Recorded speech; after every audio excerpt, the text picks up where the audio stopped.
Ministerios Ebenecer presenta La Biblia, palabra infalible. un mensaje a la luz de la palabra de Dios que edificará su vida. Al principio del ministerio me daba pena dejar temas sin terminar de predicarlos, enseñarlos, hasta que entendí que por mucho que uno se esfuerce para terminar un tema, nunca se va a poder.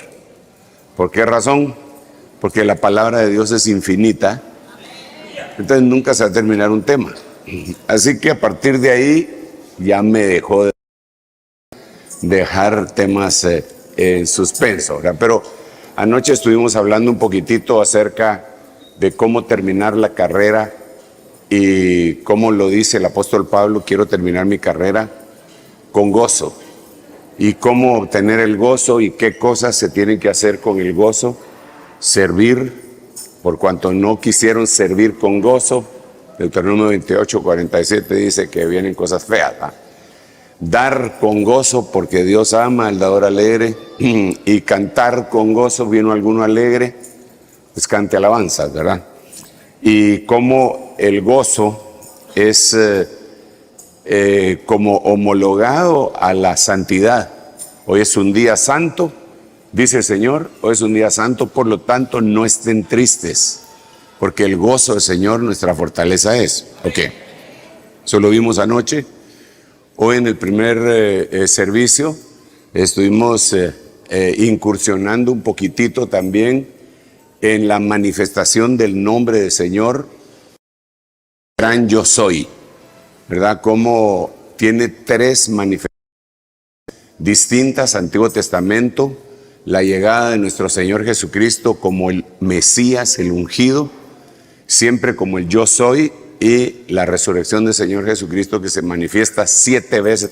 Es interesante, entre paréntesis, no lo mencionamos con anterioridad, pero el Señor se manifiesta 7 veces como el yo soy en el libro de San Juan, y 7 veces como yo soy en el libro de Apocalipsis. O sea, yo soy el lucero, la resplandeciente de la mañana, y cosas así en Apocalipsis. Yo soy el pan de vida, yo soy la puerta de las ovejas, yo soy la vida, la resurrección, yo soy el camino, la verdad y la vida. Lo que dice aquí en San Juan, lo que dice Juan luego en Apocalipsis. Bueno, eso a grandes rasgos, para hacer una especie de breve resumen.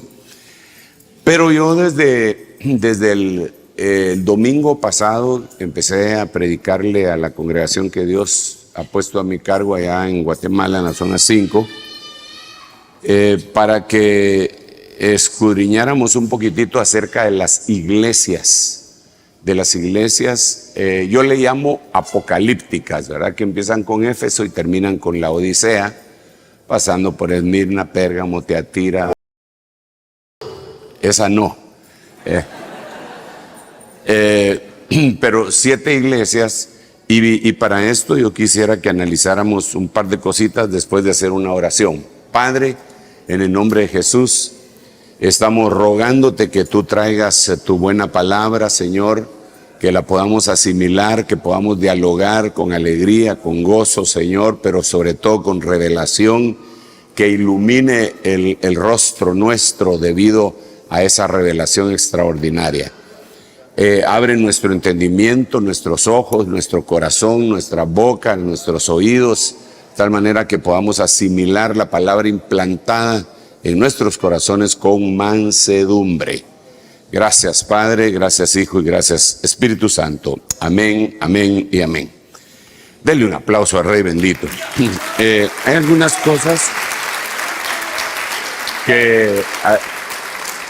algunas cosas que debemos de insistir, de enfatizar, de subrayar respecto al libro de Apocalipsis. El libro de Apocalipsis, como ustedes saben, pues no es una traducción. La palabra Apocalipsis no es una traducción, sino que se llevó a nuestro idioma transliteralizado prácticamente, que era Apocalipsis, y entonces se puso Apocalipsis. Los que la traducen adecuadamente es en el libro, por ejemplo, en las Biblias en inglés, que no le ponen Apocalipsis a ese libro, sino que le ponen revelación, ¿verdad? Revelación, ¿qué es lo que quiere decir? Esa sí es una traducción. Interesantemente, este libro, vamos a verlo, notamos desde el principio un par de cositas impresionantes. Bueno, todo el libro está lleno de cosas impresionantes, pero una de las cosas que yo quiero enfatizar es la revelación de Jesucristo que Dios le dio. Ahí hay dos cosas. Primero era de Dios el Padre y se la dio a Jesucristo para mostrar a sus siervos las cosas que deben de suceder pronto. Es decir, Apocalipsis es un libro escrito para los siervos, específicamente, y los siervos son los que sirven. De aquí me surge a mí una profunda duda. No lo voy a generalizar, no voy a ser absolutista a ese respecto, pero se me hace que los que no leen ni estudian Apocalipsis no son siervos de Dios. Son pueblo de Dios, pero obviamente si el libro está escrito para los siervos y el que está leyendo ni siquiera quiere leer Apocalipsis, es porque su genética espiritual no lo colocó dentro del grupo de siervos. Aquí deberíamos, porque veo que hay bastantes ministros, pastores, debería de surgir la primera pregunta entre nosotros. Así crudamente, ¿va? ¿Leemos nosotros Apocalipsis? ¿Estudiamos nosotros Apocalipsis? ¿Predicamos nosotros Apocalipsis? Porque enseñamos Apocalipsis, porque nadie enseña lo que no estudia. Entonces, si no vamos y leemos ese libro, es muy probable que podamos ser facilitadores en una iglesia, pero no necesariamente siervos, ministros del orden primario. Eso lo debemos de considerar. Entonces aquí dice, la revelación de Jesucristo que Dios le dio para mostrar a sus siervos. Esto es para revelarle a sus siervos que las cosas que deben de suceder pronto. En algunas versiones, y el original de esta palabra pronto, se puede decir de repente. En otras palabras, aquí sería la revelación de Jesucristo que Dios le dio para mostrar a sus siervos las cosas que tienen que suceder de repente. Ahora yo aquí quisiera hacer una pausa. ¿Por qué se lo va a mostrar a sus siervos? ¿Cuál es el propósito de mostrárselo a sus siervos? Pues obviamente, si se lo está mostrando a los siervos y con quien el siervo tiene contacto, es con la iglesia. Entonces el siervo lo deberá de desgranar y advertirle a la iglesia. Y aquí viene ya una prueba, porque si un ángel del cielo baja, o el Espíritu Santo directamente, o una manifestación de Cristo le habla a la iglesia cree.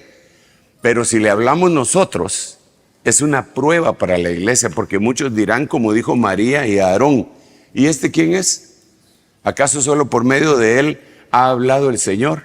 Entonces es una prueba de fidelidad y de fe. Ok, pero sigamos acá. Entonces las cosas que han de suceder de repente. Todo lo que nosotros estamos viendo en el final del tiempo es de repente. Es repentino. Bueno, y la dio a conocer, pues enviándolo por medio de su ángel a su siervo Juan. Ok, entonces noten ustedes que siempre está hablando con los siervos.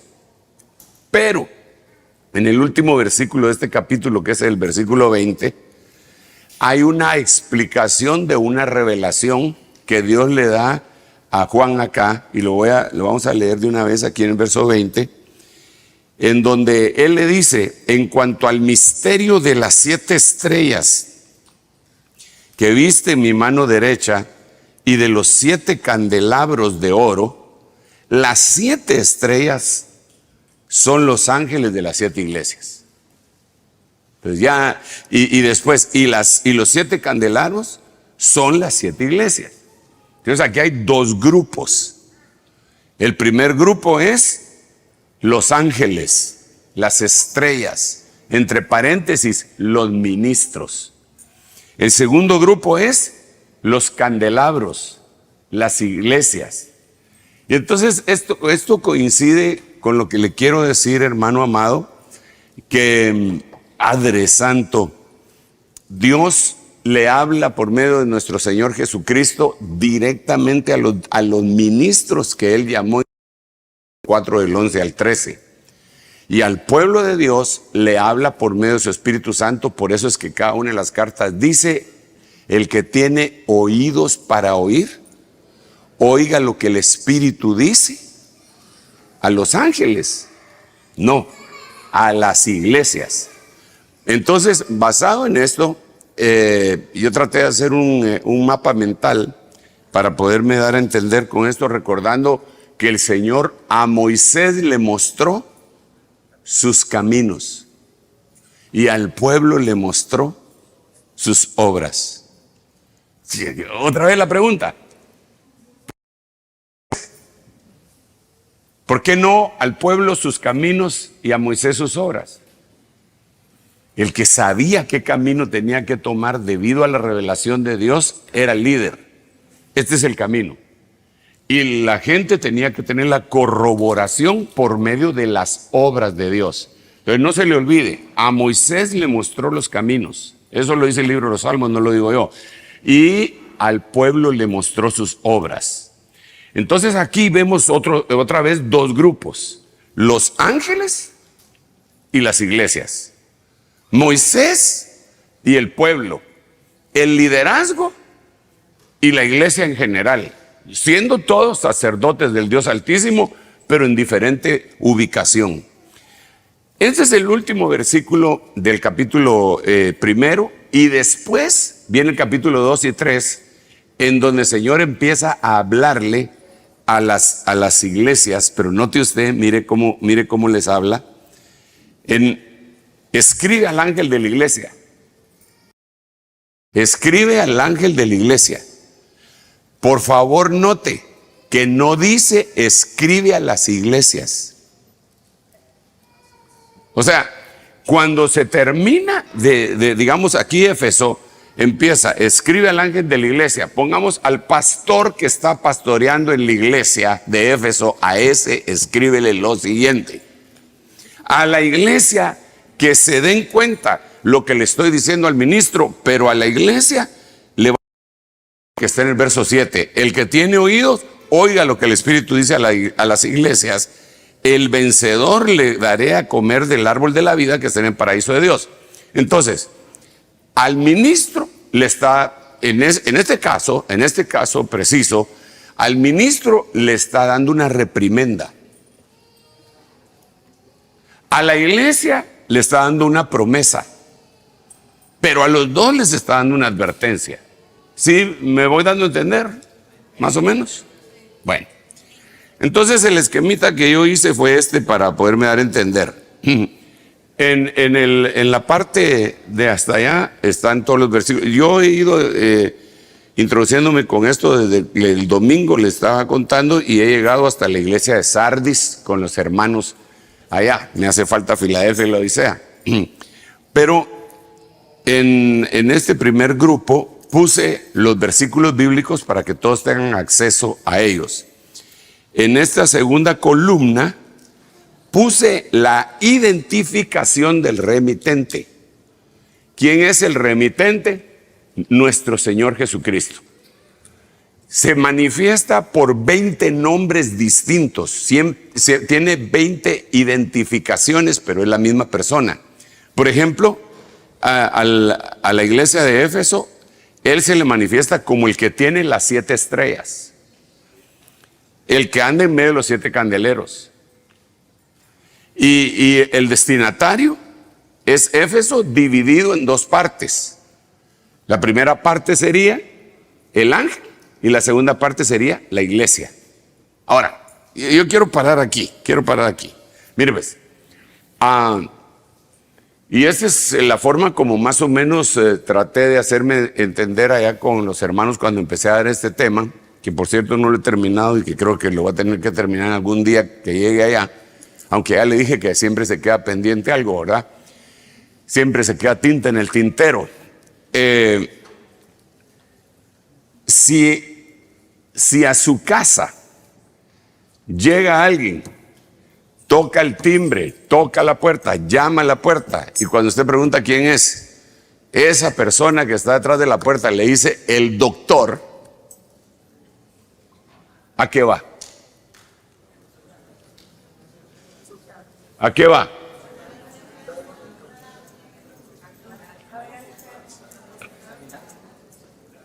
¿Quién llama a la puerta? Soy el doctor. Puede ser que alguien diga, aquí no hay ningún enfermo. Es en la vecindad, pero si es el doctor va por un enfermo. ¿Verdad? Si lo que llama es el licenciado en leyes, pues ahí hay un problema que hay que atender. Y si cuando llaman a la puerta dice, es el cobrador. Pues, decirle que no estoy, ¿verdad? Pero se presenta conforme a la necesidad y obligación de los que están adentro.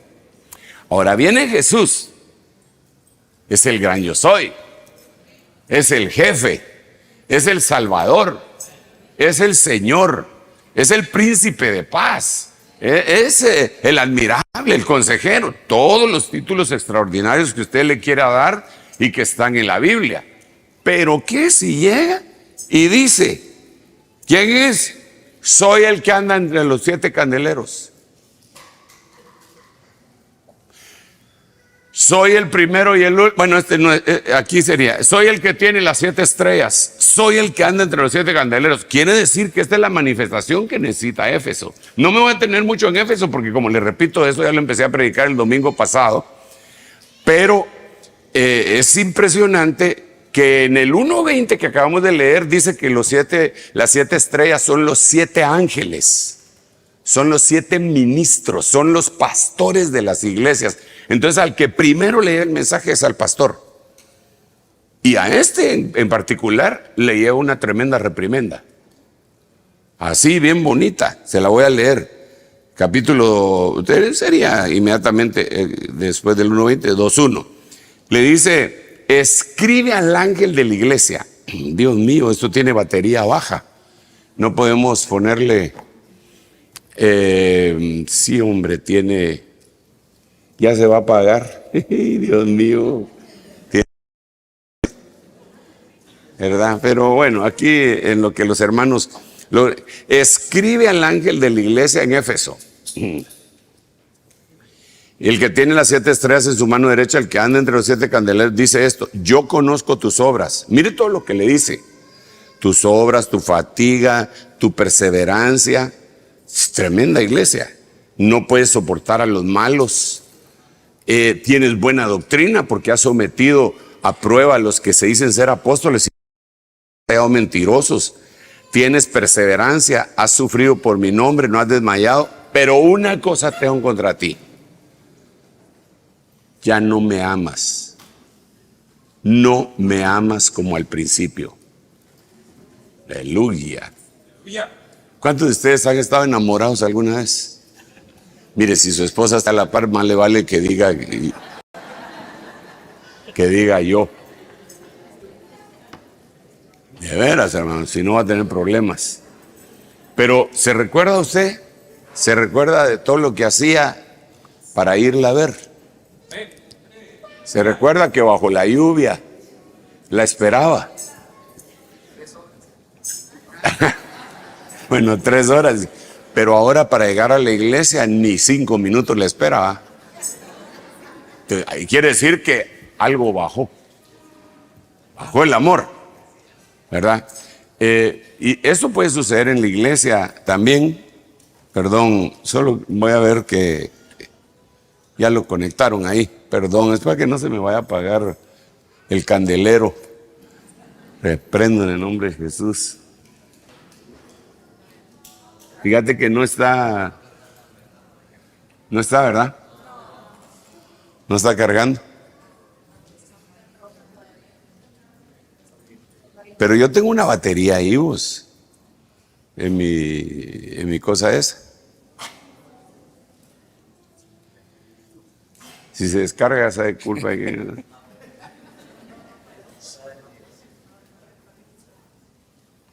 ¿Y por qué no lo...?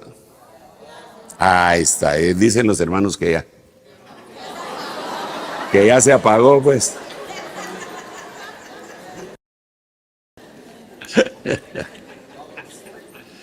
No sirve esa tu cosa.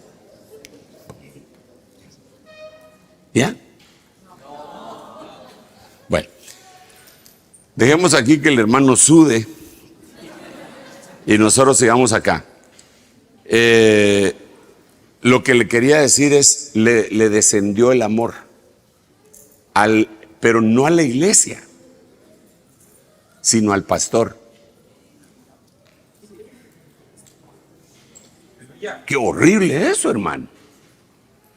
Le descendió el amor, no a la iglesia, al pastor. Es decir, el pastor antes estaba supremamente enamorado. Trabajo. Hay que ir porque hay que ir, ¿va usted? Si no le toca predicar, no llega a la iglesia. O sea, le bajó su amor, pero no era así al principio. Y esta iglesia, entre paréntesis, así rapidísimo. Ahora sí. Aleluya, muy bien, muchachito. Hoy sí, ¿verdad, hermanos? Ah. Sí, por favor. Un aplauso. Gracias. Dele bendiga. Tal vez así me ponen atención. Así. Esta iglesia tiene un problema. Esta. No esta. ¿Ah?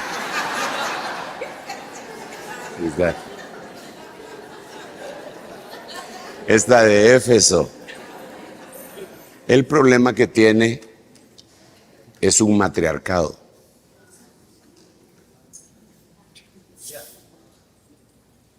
¿Por qué razón? Porque la Biblia dice en el libro de Hechos, de los Hechos de los Apóstoles, que había una potestad femenina caída del cielo con una estatua que se llamaba Diana de los Efesios. Y que Pablo, cuando empezó a decir que Dios no son dioses hechos de mano, un hombre que se llamaba Demetrio, que era el que fabricaba templos de Diana e imágenes de Diana, levantó una gran revuelta porque dijo que iba a caer en descrédito su negocio. Pero lo más importante es que iba a hablarse mal de Diana, la gran diosa de los Efesios. Entonces, aquí déjeme platicarle un poquitito, tremendo eso. Pero eso se lo está diciendo al pastor, para que el pastor le hable a la iglesia. Éfeso era una población que, según la leyenda, la habían fundado las amazonas. Y las amazonas, según la leyenda también, se cortaban un pecho para poderse poner la aljaba, porque eran cazadoras. Entonces, para que no les estorbara, dice la leyenda. Y cuando, Padre Santo, si eso es lo que está pasando en la actualidad en todo el mundo, porque uno de los ataques más feroces en contra del mundo occidental es en contra de la maternidad, y que representada en el pecho. A tal punto que el mundo occidental tiene un grave problema ante la religión musulmana, que tienen un índice de tasa de nacimiento elevadísimo, mientras que todo el mundo occidental prefieren tener perros en lugar de hijos, ¿verdad? Su mascota en lugar de criar hijos. Y lo más que logran tener o que quieren tener es un hijo o dos. Y eso es bien complicado, porque, bueno, pero en el mejor de los casos, pues tienen 2 hijos, ¿verdad usted? Yo no sé cuántos hermanos tenía usted, pero yo sí tenía un montón, unos que conocía y otros que no. Pero no, hermano. Pero los hogares eran unas mesas gigantescas. Yo tenía 2 hermanas, 3 hermanos mayor que yo, mi hermano menor éramos 5. ¿Usted cuántos era? 8. 5. 9. 3. ¡Wow! ¿Usted cuántos eran ustedes? ¿Eran bastantes o no? 7. Una pregunta, ¿qué me importa? ¿Va? Pero, ¿y tú cuántos tuviste? 7. Bueno, eso sigue en la tradición, ¿va? ¿Y tus hijos cuántos tuvieron?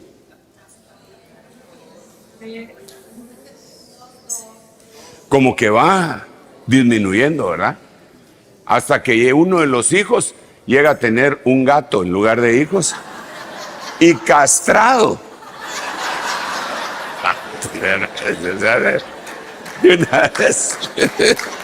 Están, o sea, pero el punto es un ataque contra la maternidad. Y cuando decimos maternidad es un ataque contra la matriz, y cuando decimos matriz es un ataque contra el matrimonio. Por eso la mente perversa de publicitar uniones entre gente del mismo sexo es un atentado de Éfeso. Es un atentado de Éfeso. Y los gobiernos gustosamente lo aprueban. Bueno, aquí no, desde luego, pero allá en mi tierra estamos peleando por eso. Ahorita hay un gran problema porque, bueno, mejor ni cuento. Pero en el mundo entero, pero eso, si es en el mundo, pues está seria la cosa, pero ¿qué le vamos a hacer, va? El problema es cuando eso trasciende y traspasa, permea las paredes de la iglesia y afecta a la iglesia. Y afecta al pastor. Está cardíaco. Yo aquí tengo que decir una cosita bien importante. El Señor me llamó al apostolado a mí hace un poco más de 25 años, pero no a mi esposa. Y me llamó al pastorado a mí hace 36 años, pero no a mi esposa. Me llamó al magisterio a mí hace como 42 años, pero no a mi esposa. Pero ella ha estado siempre conmigo, 50 años. Pero ella no es la pastora ni la apóstola, porque sea esposa del apóstol o porque sea esposa del pastor. Porque si fuera así, entonces todas las esposas de los médicos son doctoras. Y no muchito, ¿a usted se dejaría operar por la esposa del neurólogo?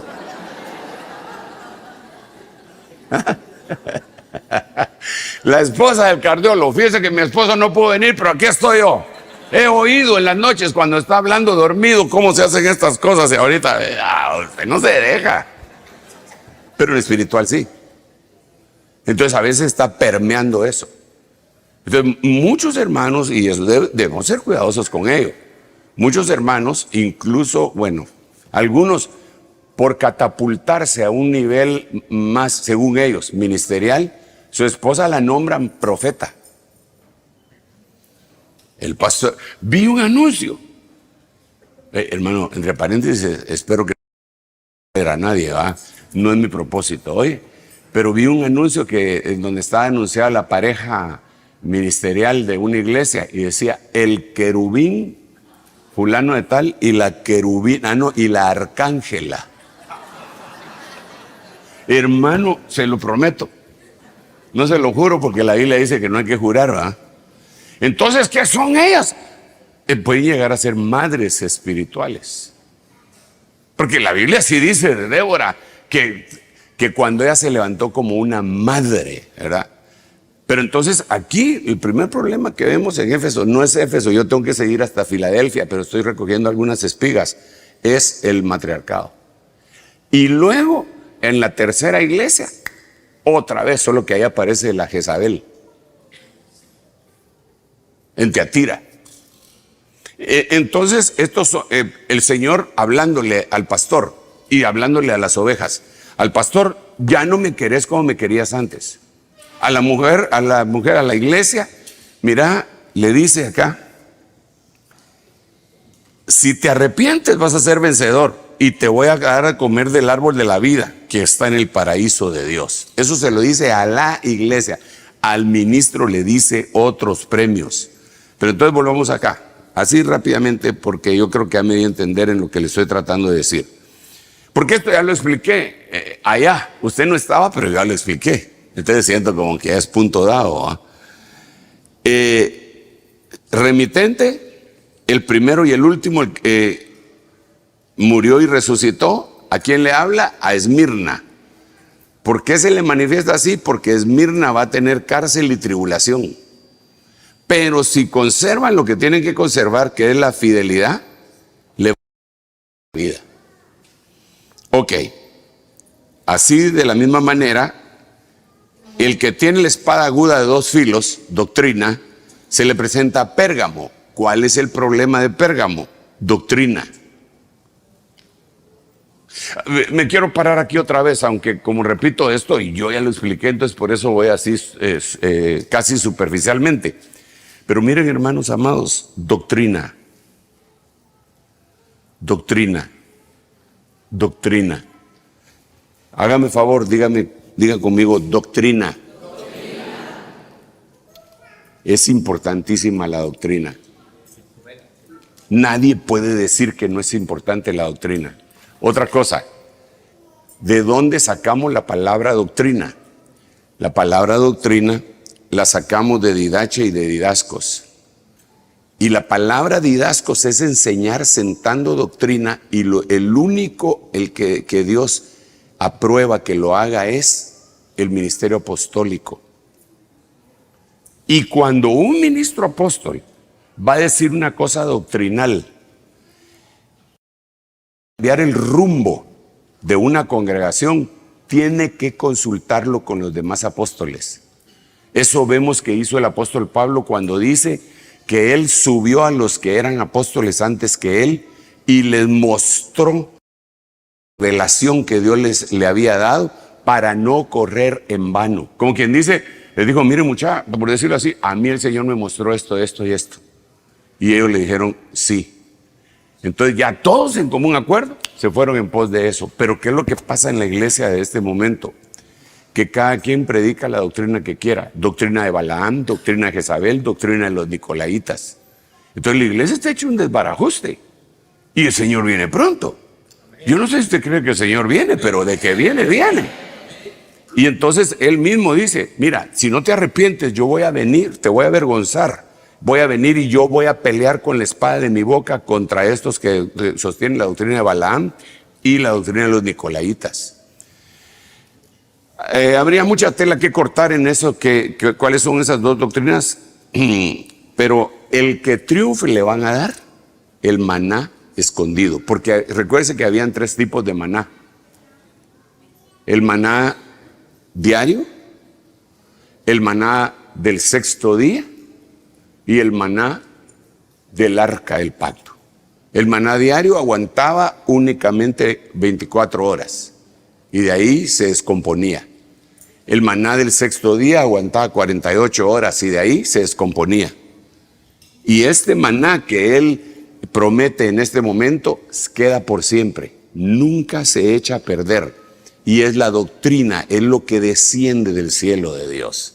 Necesitamos doctrina, hermano. Yo necesito la doctrina del cielo y espero que tú también la necesites en nombre de Jesús. Vaya ese aplauso al Rey del Día. Voy avanzando aquí para hacer este tipo de resumen. A Teatira se le presenta como el Hijo de Dios. Teatira quiere decir hija. Y él se presenta como Hijo de Dios. Y a esta es a la que le aparece Jezabel ahí bailando, la danza de los 7 velos.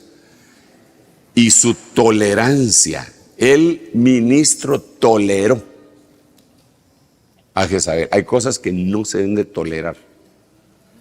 Nosotros no podemos ser inflexibles. Nosotros no podemos ser legalistas. Nosotros tendríamos que ser flexibles, pero hay cosas que no son negociables, definitivamente. Y en la iglesia nos van a pedir cuentas por esto. Entonces, bueno, todo esto ya los prediqué, entonces me voy a quedar. Sardis también, ay, este de Sardis es terrible, vamos a ver. Ese tiene nombre de que vive, pero está muerto. Pero ya lo prediqué allá en Guatemala, así que no lo voy a predicar. Me quiero ir hasta Filadelfia, porque este tiene un mensaje más bonito. Filadelfia, y lo vamos a ver en Apocalipsis 3:7. Vámonos a la Biblia. Aleluya. Aquí, 3:1, y me voy a detener ahí un ratito. A la iglesia de Filadelfia. Ok, antes de continuar, recordemos que Filadelfia quiere decir amor fraternal. Y otra cosa que nos debemos de recordar es que Filadelfia es la iglesia que no pasa la gran tribulación. Esto es bien importante y nos conviene a nosotros. De aquí tendríamos que entresacar alguna enseñanza, y es la iglesia que se preocupa por mantener el amor fraternal, generalmente es la iglesia que Dios la pone como candidata primaria para irse. ¿Por qué? ¿Por qué? Platiquemos. ¿Por qué? Bueno, se lo voy a leer. Aquí le dice, mire, has guardado la palabra de mi paciencia y yo también te guardaré de la hora de la prueba. Te voy a guardar de la gran tribulación. ¿Pero por qué? Le dice que guardó la palabra de su paciencia, pero la iglesia se llama Filadelfia. Entonces, le voy a dar una idea. Me voy a auxiliar aquí. Vamos a ver, para darme a entender. Ok. Vamos a poner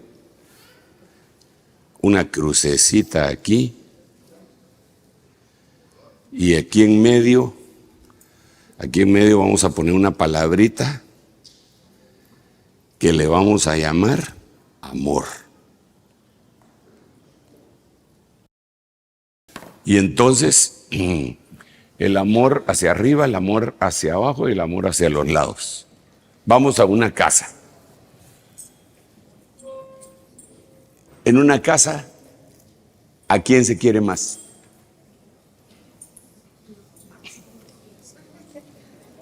Decimos primero, decía el chinito, ¿ah? En una casa, ¿a quién se quiere más? No usted, sino que usted que considera que la mayoría de la gente quiere más. El esposo a la que más quiere es a la esposa. Ni un amén.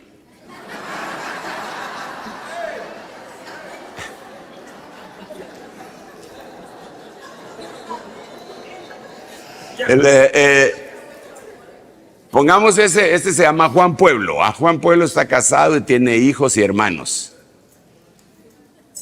Y papás. Juan Pueblo tiene hijos, hermanos, esposa, papás, abuelos y tíos. Juan Pueblo, ¿a quién quiere más?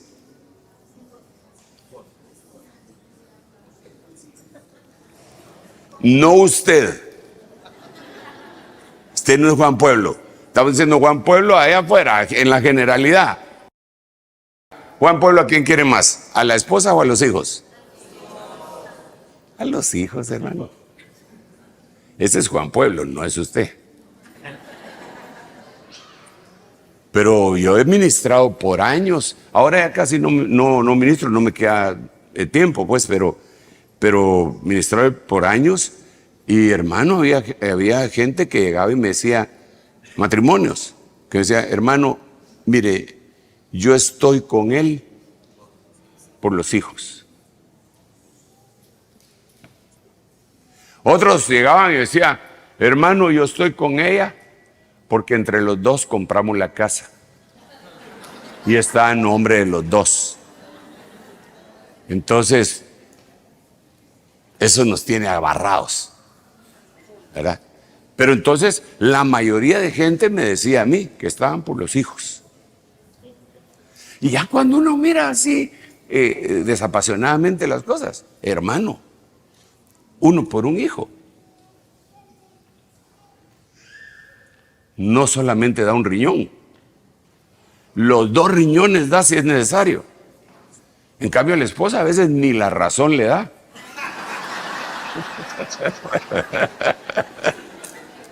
Padres. Va, fíjense pues, ¿por qué le estoy diciendo esto? Entonces, ok, sigamos pues. Ya descartamos. Usted me ayudó. Usted me dijo que Juan Pueblo al que más ama es a su hijo. Al hijo de Juan Pueblo, pues. Ok, ya descartemos a los hijos porque ya están en el primer lugar. Ahora quedaron los papás, la mamá, los primos, los hermanos, los abuelitos, los tíos. ¿A quién más ama? Juan Pueblo. ¿Ah?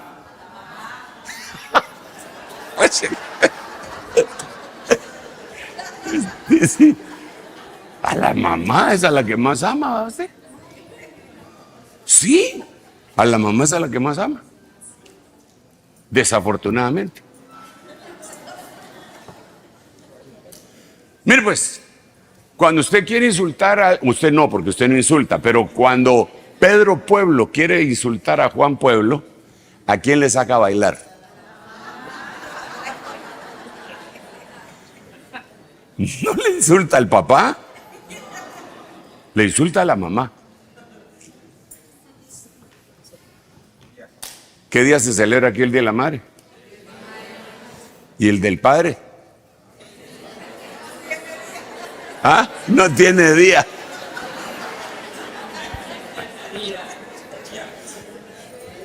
Le quiero contar una cosa que pasa en mi tierra. Ay, Dios mío. Fíjese que el 10 de mayo, si cae miércoles, lunes, un día laboral, según ley del Congreso, tiene feriado todas las madres. Se van. Pero el Día del Padre es el 17 de junio allá.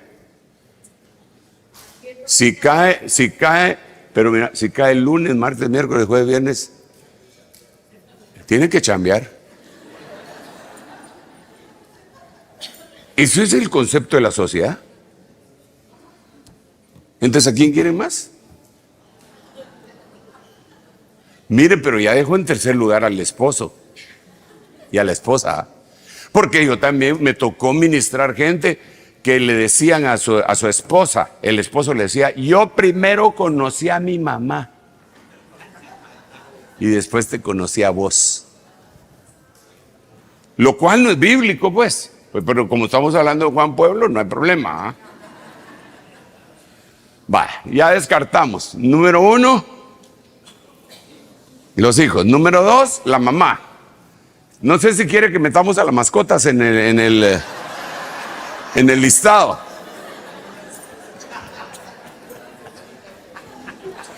Va.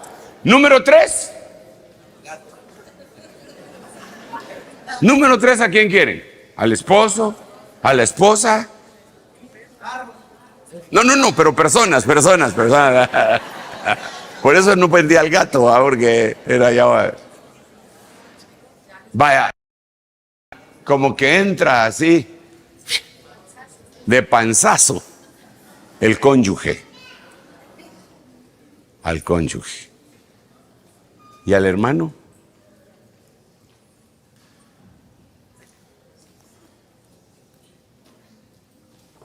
¿Usted quién quiere más? ¿A su hermano o a su hijo? ¿A quién quiere más? ¿A su esposa o a su hijo? ¿A quién quiere más? ¿A sus padres o a su hermano? Entonces, el amor más difícil en un hogar es el amor hacia el hermano. Perdón, no sé si me estoy dando a entender porque lo volví muy coloquial, ¿va? Pero no sé si me voy a entender. El amor más... se lo voy a poner de otra manera, pues. Mire, pues. ¿A quién es más fácil amar? ¿Al amigo o al enemigo? ¿Y qué dice la Biblia? amad a vuestros enemigos. Quiere decir que si tú logras amar a tu enemigo, todo lo demás ya lo rebasaste. Si amas a tu enemigo, ¿cómo no vas a amar a tu amigo? ¿Ah? O sea, es la máxima petición. Entonces ahora Dios pide, muéstrale amor a tu hermano. Porque todos los demás amores, tu hijo, tu papá, tu mamá, todo, ya los habrás superado si logras amar a tu hermano. Entonces lo hemos reflejado en la Biblia. El primer duelo a muerte fue entre Caín y Abel. Hermanos, y eran gemelos. Luego vemos otro tipo de problemas, como José y sus hermanos. Luego vemos otro tipo de problemas, como Esaú y Jacob. Luego vemos otro tipo de problemas, los hermanos de David y David. Luego vemos otro tipo de problemas, los hijos de David. Y si usted saca un listado de todos los hermanos que se pelearon y aún se asesinaron entre sí, es decir, la lista es muy larga. Entonces ahora viene Dios y dice, la iglesia que yo me voy a llevar es una iglesia que ama a su hermano. Es una iglesia que se perfeccionó en amar a su hermano, al que menos se ama en un hogar, al hermano. Se le ama más al papá, a la mamá, a la esposa y de último al hermano. Hermano, no me diga que no porque yo ya me lo controlé. Entonces ahora traigámoslo al sentido espiritual. Filadelfia. Amor fraternal. Qué barbaridad, hermano. La gravedad que hay en la iglesia del Señor Jesucristo. Andan un montón de ovejas sangrando por todos lados porque no se dio amor manifestado por los hermanos. Y el Señor lo que quiere es que alcancemos. Yo no estoy diciendo que no se ame al papá, por favor no me va a malinterpretar. Yo no estoy diciendo que no se ame entre paréntesis, lo normal según la Biblia es amar de primero a tu cónyuge, aunque no lo creas. Pero el que tiene que ocupar el número uno después de Dios, casa, es tu cónyuge. Y ese es difícil, porque todos tus demás parientes, abuelito, tío, primo, hermano, sobrino, todos tienen tu sangre. Si les hacen un examen de ADN, todos dicen, este es primo de fulano. Pero con la mujer de uno o con tu cónyuge, no tienen la misma sangre. Es de otra familia.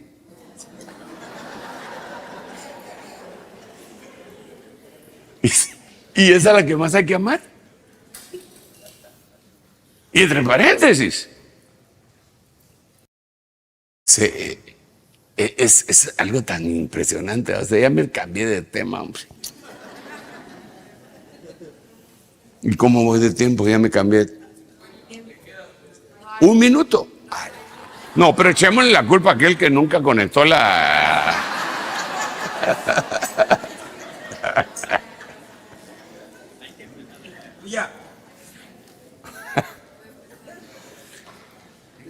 Mire, hermanos, entre paréntesis, si nosotros no hemos llegado a amar a nuestro cónyuge, con todo, estamos en problemas. Créanme, sobre todo si somos ministros. Hermano pastor, la prioridad después de Dios es ella. ¿Y sabes cuál es el problema? Que en una congregación tú puedes ser bien visto por los hermanos y ella mal vista por los hermanos. Y vas a tener que decidir en algún momento cómo protegerla, cómo apacharla, cómo cuidarla, cómo ministrarla. Porque es la oveja número uno. Los gringos tienen la costumbre, ¿verdad?, de que cuando se dirigen a la esposa del pastor en una congregación, llegan a ministrar, le dicen the first lady. The first lady. Caramba, dice uno, entonces soy presidente, dice uno, ¿verdad? Entonces hay que solventar eso. Enamórate de tu esposa otra vez. Y tú, hermana, si admiras a un hermano más que a tu esposo, estás en problemas.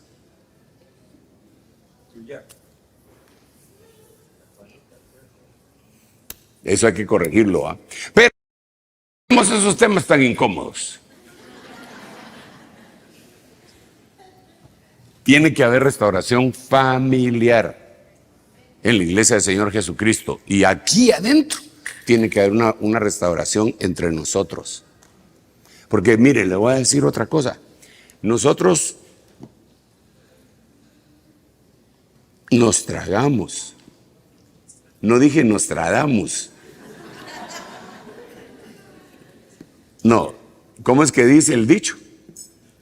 Lo mastica pero no lo traga. Así es la cosa, ¿no?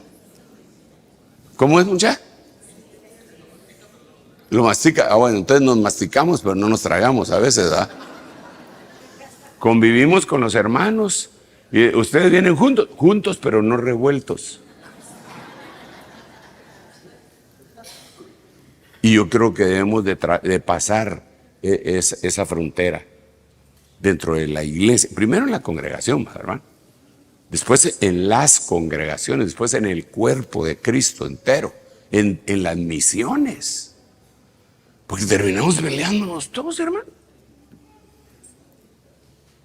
¿Se imagina usted en el arrebatamiento y alegándole al Señor?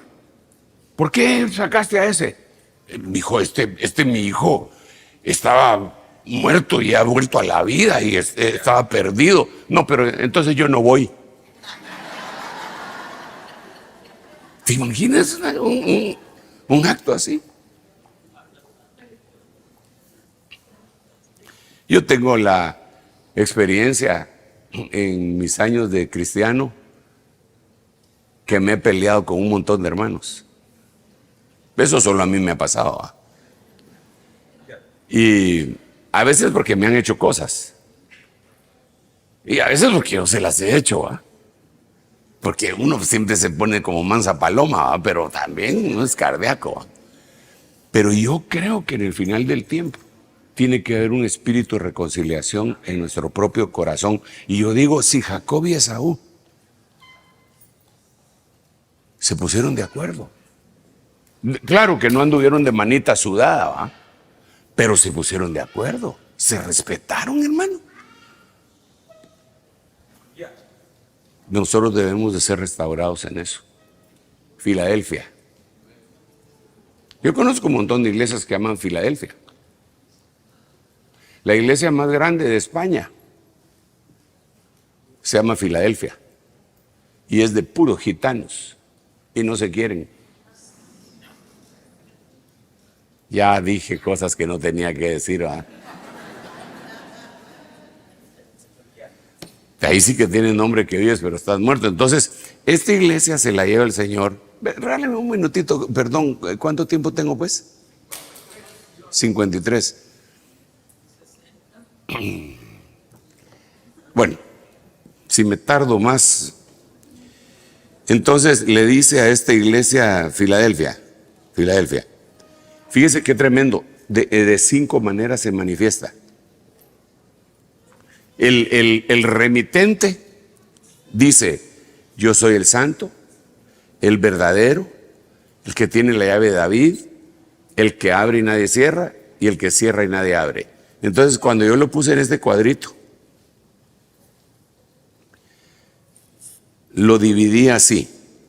El santo, 1, el verdadero, 2, el que tiene la llave de David, 3, el que abre, 4, abre y nadie cierra, ¿va? Y el que cierra y nadie abre, 5. ¿A usted qué le sugiere eso?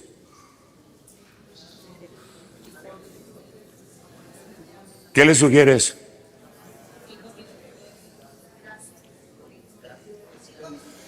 A mí me sugiere dos cosas. Uno, la gracia de Dios. Dos, los 5 ministerios. Es decir, que Filadelfia va a ser equipada y se la van a llevar viva por la gracia de Dios. A darle un aplauso al rey. Entonces aquí quisiera leerle un versículo rápidamente que aparece en Primera de Pedro, capítulo 1, versículo desde el 10. Acerca de esta salvación, los profetas que profetizaron de la gracia. Estoy hablando de la gracia. 5 es número de gracia. Acerca de esta salvación, los profetas que profetizaron de la gracia que vendría a vosotros, diligentemente inquirieron e indagaron, procurando saber qué persona o tiempo indicaba el Espíritu de Cristo dentro de ellos, al predecir los sufrimientos de Cristo y las glorias que seguirían. A ellos les fue revelado que no se será, sino a vosotros, en estas cosas que ahora os han sido anunciadas, mediante los que os predicaron el Evangelio por el Espíritu Santo enviado desde el cielo, cosas a las cuales los ángeles anhelan mirar. Pero mire el verso 13. Por tanto, ceñid vuestro entendimiento para la acción, sed sobrios en espíritu y mire esta parte, poned vuestra esperanza completamente en la gracia, totalmente en la gracia. Cuando que vendrá, se traerá en la revelación de Jesucristo. O sea, yo aquí también insisto mucho en mencionar que hay la gracia en 3 facetas: la gracia del Padre, la gracia del Hijo y la gracia del Espíritu Santo. La gracia del Padre nos la dieron, según 1 de Timoteo 9 y Tito 1:9 también, en la eternidad pasada. La existencia nos dieron la gracia. Yo le amo la gracia del Padre. Cuando venimos a la tierra y Él vino a la tierra, nos dio la gracia del Hijo que nos hizo salvos. Entonces ya tenemos 2. Pero aquí dice que viene otra gracia, otra faceta pues de la gracia, que es la gracia del Espíritu Santo, y que se va a derramar en medio de la revelación de Jesucristo, la manifestación, la parusía. ¿Qué es esa gracia? Es la capacidad de matar todo pecado en nosotros. Porque, hermano, cuántas cosas tenemos que son feas. Tenemos un montón de cosas feas y hay dichos que son maldiciones y nosotros los asumimos como que fueran verdad. Le voy a decir uno. A ver si, no sé si ese dicho lo manejan ustedes aquí también. Genio y figura. Sí. Genio y figura hasta la sepultura. ¿Qué quiere decir eso? Dígame, ¿qué quiere decir? Que no cambia nunca. Que era bravo cuando tenía 15 años, que era bravo cuando tenía 35, que cuando tenía 40 se peleó con 50 policías y siguió siendo bravo. Lo fracturaron, le pegaron una gran golpiza, lo mandaron al hospital y cuando salió siguió siendo bravo. Después se hizo cristiano, llegó a la iglesia y siguió de bravo. De repente lo llamaron de pastor y siguió siendo bravo. Ya está viejito mi compañero o compañero de alguno de ustedes y sigue siendo bravo. Aquí este genio figura hasta la sepultura. Esa es una maldición. Yo renuncio a eso en el nombre de Jesús. Renuncio a eso en el nombre de Jesús. Yo quiero que la gracia de Dios, porque nada más me puede cambiar a mí. Nada más. Mi fuerza de voluntad, mi convicción, mi decisión. Yo, hermano, no puedo. Yo no puedo. Pero Él sí puede en mí. Por eso es que dice que todo lo puedo en Cristo que me fortalece. Porque en Él sí podemos, pero por nosotros mismos, por nuestra propia voluntad, vamos a seguir siendo la misma clase de gente, solo que refinada.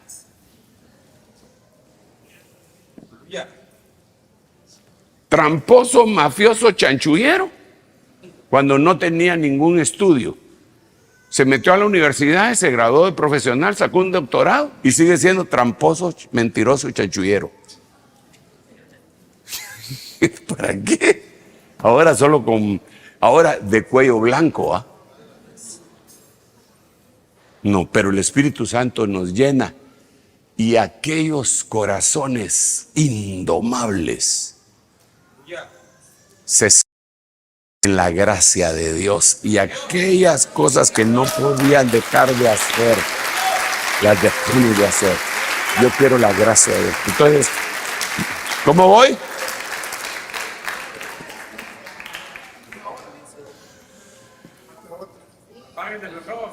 No, lo que pasa es que tenemos que entregar este salón también. Y la mayoría solo nos vamos, ¿verdad? Pero los hermanos tienen que desmontar y hacer aquí. Y después se enojan con uno. Ah, no es cierto. No es cierto. Aleluya. Entonces, cuando yo veo esta iglesia preciosísima de Filadelfia, que ya dijimos de qué se trata, ¿eh? Amor fraternal, le miro 5 cosas. Ahora, si pasamos a los 5 ministerios, tendríamos que ver qué ministerio es el que ministra la santidad. ¿Cuál es el ministerio que ministra la verdad? ¿Cuál es el ministerio que tiene la llave de David, la llave del tabernáculo de David, que está en Isaías 22:22?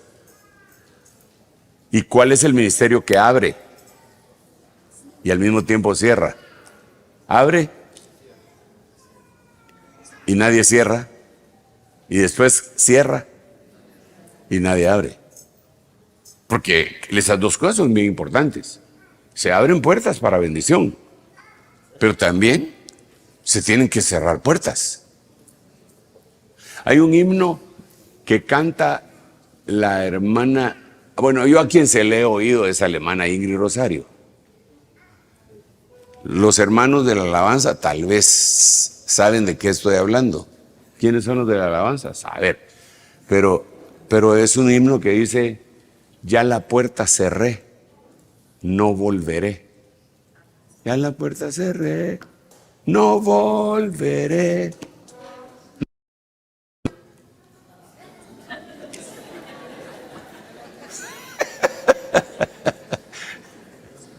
Tú no lo tienes en tu playlist, ese de Ingrid Rosario. Ya la puerta cerré, no volveré. Tararararara. ¿Ah? Y nunca más seré lo que antes fui. ¿Quién está cantando eso? 100 puntos, pónganle a ese hermano, por favor. Pero la necesidad de cerrar la puerta. Las cosas que antes hacíamos, eso tiene que tener una unción. Y abrir la puerta para nuevas dimensiones, tiene que tener otra dimensión. Entonces aquí la tarea que le dejo para mañana es: averigüe qué ministerio es el que hace lo del santo, lo verdadero. Escoja, pero con versículos bíblicos. ¿Quién es el que tiene la llave de David? ¿Quién es el que abre y cierra y nadie cierra? Y el que cierra nadie abre. ¿Lo tenés? Ponelo para ministrar, porque ya me excedí de tiempo. Que lo lamento. En el nombre de Jesús, renunciamos a ese dicho de genio y figura hasta la sepultura. Renunciamos a lo que antes fuimos, Señor, y que nunca lo pudimos vencer. Ahora lo que queremos es que la unción de tu Santo Espíritu venga sobre nosotros de una manera tan portentosa, tan extraordinaria, que cambie toda nuestra actitud, nuestras acciones, nuestras motivaciones. Señor, aquello que no hemos podido vencer, aquellas costumbres, aquellos vicios, aquellos pensamientos, aquel carácter que nos definía como gente agresiva, ya no más. Estamos poniendo nuestra esperanza completamente en la gracia que vendrá antes de la manifestación o en la misma revelación de nuestro Señor Jesucristo. Señor, renunciamos a todo lo oculto, a todo lo vergonzoso. Señor, en el nombre de Jesús, confesamos, Señor, que sin ti no podemos hacer nada, pero contigo lo podemos hacer todo. Y también te damos gracias por tu misericordia, Señor. Quita todo estigma, toda aquella maldición, Señor, en el nombre de Jesús, ha sido quitada de en medio y clavada en la cruz del Calvario, y no hay acta ni decretos que nos sean contrarios, en el nombre de Jesús. Recibimos la bendición tuya. Recibimos la bendición tuya. Gracias, Señor, por estos 3 mensajes que hasta ahora nos has dado oportunidad de compartir con mis hermanos, y síguenos hablando. Ábrenos las puertas, papito lindo, por favor. Te lo rogamos. Gracias, gracias, gracias. Amén, amén y amén. Dale ese aplauso al Rey bendito.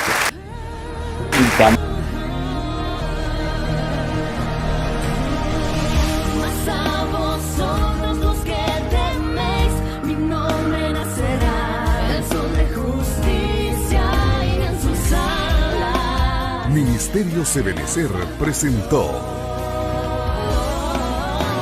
La Biblia, palabra infalible. Esperamos que este mensaje haya sido de bendición para su vida. Visítenos en www.ebenecer.org.gt.